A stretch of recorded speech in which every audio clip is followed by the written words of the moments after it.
చట్టాలు చేసిన మా ప్రజాప్రతినిధుల వల్లనే సాధ్యం కాదు. దీన్ని ప్రజలకు చేరవేసే ప్రతినిధులు మీరు. అందుకే మిమ్మల్ని అందరినీ ఈరోజు ఇక్కడికి రప్పించినాం.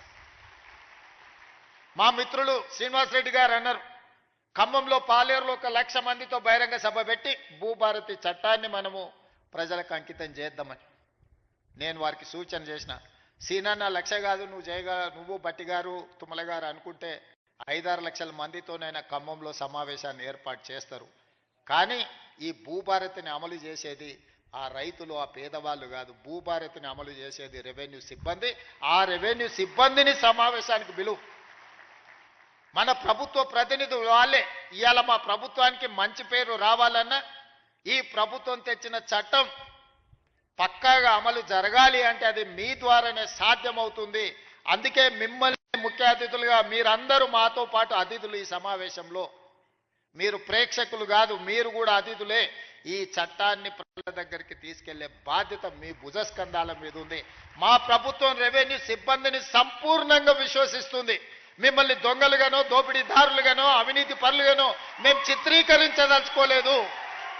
ఎవరైనా అట్లాంటి వ్యక్తులు ఎవరైనా ఉంటే వ్యక్తుల పట్ల కఠినంగా ఉంటుంది ప్రభుత్వం తప్ప ఈ మొత్తం వ్యవస్థ దోషులుగా నిలబెట్టే విధానానికి మీ ముఖ్యమంత్రి, మీ సోదరుడు వ్యతిరేకమని చెప్పి నేను స్పష్టంగా చెప్తున్నా.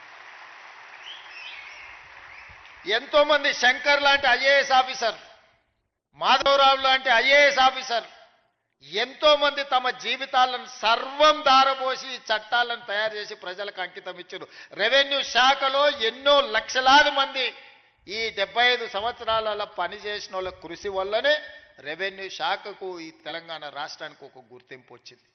మేం చేసే తప్పిదాలను కప్పిపుచ్చుకోవడానికి మిమ్మల్ని దోషులుగా నిలబెట్టే విధానానికి నేను వ్యతిరేకమని చెప్పి నేను స్పష్టంగా చెప్పదలుచుకున్నా. జరగవచ్చు, అక్కడో ఇక్కడో తప్పు జరగవచ్చు. అన్ని వ్యవస్థలలో ఉన్నట్టు, అన్ని సంస్థలలో ఉన్నట్టు రెవెన్యూ శాఖలో కూడా ఎవరైనా కొంతమంది ఉండొచ్చు. అంత మాత్రాన శాఖను మొత్తాన్ని దోషిగా నిలబెట్టి ప్రజల ముందు వాళ్ళను అవమానించే విధంగా మాట్లాడే విధానాన్ని నేను వ్యతిరేకిస్తున్నా. ఆనాటి ముఖ్యమంత్రి మాట్లాడిన మాటలు మీరు చూసిండ్రు. శాసనసభలో ఏ విధంగా మాట్లాడిండో, శాసనసభ బయట రెవెన్యూ సిబ్బందిని, రెవెన్యూ శాఖను ఏ రకంగా దూషించినో మీరు చూసిండ్రు. వాళ్ళు లేకుంటేనే వ్యవస్థ నడిచిందా? వాళ్ళు లేకుంటేనే ఎన్నికలు జరిగినాయా? వాళ్ళు లేకుంటేనే తెలంగాణ ఉద్యమం జరిగిందా? వాళ్ళు లేకుంటేనే తెలంగాణ రాష్ట్రాన్ని సాధించుకున్నామా? అన్ని సందర్భాలలో వాళ్ళు కావాలి, కానీ వాళ్ళు మాత్రం దోషులుగా సమాజం ముందు నిలబడాలా? ఇది ఎక్కడి విధానం? అందుకే ఈ విధానాన్ని, ఇలాంటి ఆలోచనలని, ఇలాంటి ఆలోచన చేసే వాళ్ళను సమాజానికి దూరంగా పెట్టాల్సిన బాధ్యత మన అందరి మీద ఉన్నది. ఈరోజు మంచి జరిగితే నాది, మేం చేసే దోపిడీ ప్రజలకు కనిపిస్తే అది రెవెన్యూ సిబ్బందిదని చెప్పే విధానానికి నేను వ్యతిరేకం. అందుకే ఈరోజు మిత్రులారా మిమ్మల్ని అందరినీ ఇక్కడికి పిలిచిన. నేను మీకు అందరికీ విజ్ఞప్తి చేస్తున్నా, మా కలెక్టర్లకు ఆదేశాలు ఇస్తున్నా. మీ ఆత్మగౌరవమే మా ఆత్మగౌరవం. మేము వేరు, మీరు వేరు కాదు. మనందరం కలిస్తేనే రాష్ట్ర ప్రభుత్వం. మేము చట్టాలు ఇస్తాం, ఆ చట్టాలను మీరు అమలు చేస్తారు. ఈ రెండిట్లల్లో రెండు వేరు వేరు కాదు. ఒక మనిషికి 2 కళ్ళు ఎంత ముఖ్యమో తెలంగాణలో ఉన్న 69 లక్షల రైతులకు రాష్ట్ర ప్రభుత్వము, రెవెన్యూ సిబ్బంది 2 కళ్ళ లాంటి వాళ్ళు. ఈ 2 కళ్ళు సరిగ్గా ఉన్నప్పుడే సమాజాన్ని మనం చూడగలుగుతాం, ఈ సమాజానికి మేలు చేయగలుగుతాం. అందుకే గ్రామాన వెళ్ళండి. ఏదైతే మన ప్రతిష్టకు భంగం కలిగిందో, మనల్ని అనుమానించే విధంగా, మనల్ని సమాజంలో దోషులుగా నిలబెట్టే ఆలోచన విధానాన్ని ఈరోజు ప్రక్షాళన చేయాలి, కడగాల్సిన అవసరం ఉన్నది. ఆ ప్రజల దగ్గరికి వెళ్ళి ప్రజా దర్బార్లు నిర్వహించి రెవెన్యూ సదస్సుల ద్వారా ప్రజల సమస్యలు తెలుసుకొని ఎవరి భూమి వాళ్లకు పక్కాగా లెక్క ప్రకారం లెక్క రాద్దాం. ఈరోజు కొత్త విధానాన్ని తీసుకొచ్చినాం. ఆధార్ కార్డు ప్రతి ఒక్కరికి గుర్తింపుగా ఈరోజు ఆధార్ కార్డు తీసుకొచ్చినాం. ఈరోజు భూమికి భూదారు తీసుకొస్తున్నాం. ఆధారు మనిషికి ఎట్లా గుర్తింపో భూమికి కూడా భూదారు నెంబర్ ఇచ్చి ప్రతి కమతానికి ఒక ప్రత్యేకమైన నెంబర్ ఇచ్చి ఆ భూమి యొక్క వివరాలన్నిటి కూడా అందులో పొందుపరిచే విధానాన్ని తెచ్చుకుందాం. ఇంత సాంకేతిక విప్లవం ఉన్నప్పుడు అదో పెద్ద సమస్యనా? ప్రతి భూమిని మెజర్మెంట్ చేసి సరిహద్దులు నిర్ణయించి ఇండ్ల ప్లాట్లకు చేస్తలేమా? ఇండ్ల ప్లాట్లకు సరిహద్దులు నిర్ణయించినప్పుడు భూమి కొలతలతో పక్కాగా రిజిస్ట్రేషన్ చేసుకోగలిగినప్పుడు వ్యవసాయ భూమిని కూడా పక్కాగా కొలిసి దానికి సరిహద్దులు నిర్ణయించడం పెద్ద సమస్యన మన రెవెన్యూ సిబ్బంది చేయలేరా ఈ పని? దీన్ని మనకు అసాధ్యమా? తెలంగాణ రాష్ట్రం సాధించిన రెవెన్యూ సిబ్బందికి భూమి హద్దులు నిర్ణయించేది తెలంగాణ రాష్ట్ర హద్దులే నిర్ణయించగలిగిన రెవెన్యూ శాఖ సిబ్బంది భూమి యొక్క హద్దుల్ని నిర్ణయించడంలో పెద్ద సమస్య ఏముంటుందని నేను అడుగుతున్నా. అందుకే రాబోయే రోజుల్లో ప్రతి భూమిని పక్కాగా కొలతలేసి హద్దులు నిర్ణయించి దానికి సంబంధించిన రిజిస్ట్రేషన్ డాక్యుమెంట్ చేసి భవిష్యత్తులో ఎలాంటి సమస్యలకు తావు లేకుండా ఎలాంటి వివాదాలకు చోటు లేకుండా మన చట్టాన్ని బలోపేతం చేసుకుందాం.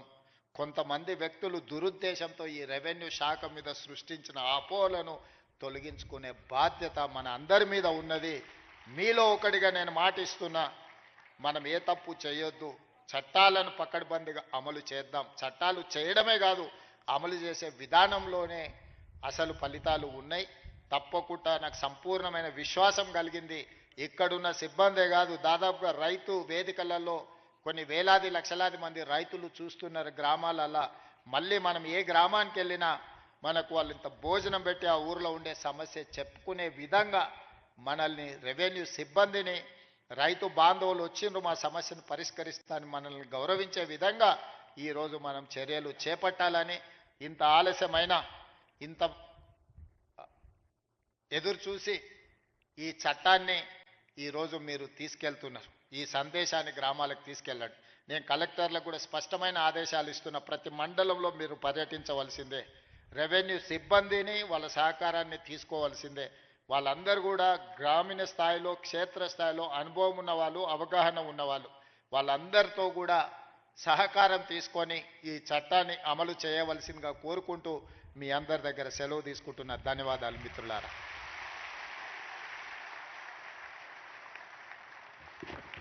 ప్రతి చిన్న భూకమ్మతంలో క్షేత్రస్థాయిలో రైతు పండగ జరగాలి అని సందేశం ఇచ్చిన ముఖ్యమంత్రి గారిని ఇప్పుడు మన రెవెన్యూ శాఖ మంత్రులు సత్కరిస్తారు. రెవెన్యూ డిపార్ట్మెంట్ పక్షాన I request honourable CM to accept the felicitation by honourable revenue minister.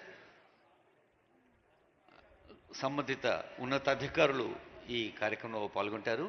Commissioner CCLA Shri Naveen Mittal గారు, అలాగే మకరంద్ గారు, ఇంకా సంబంధిత రెవెన్యూ అధికారుల బృందం. రెవెన్యూ అమాత్యుల చేతుల మీదుగా ముఖ్యమంత్రి గారికి సన్మానం.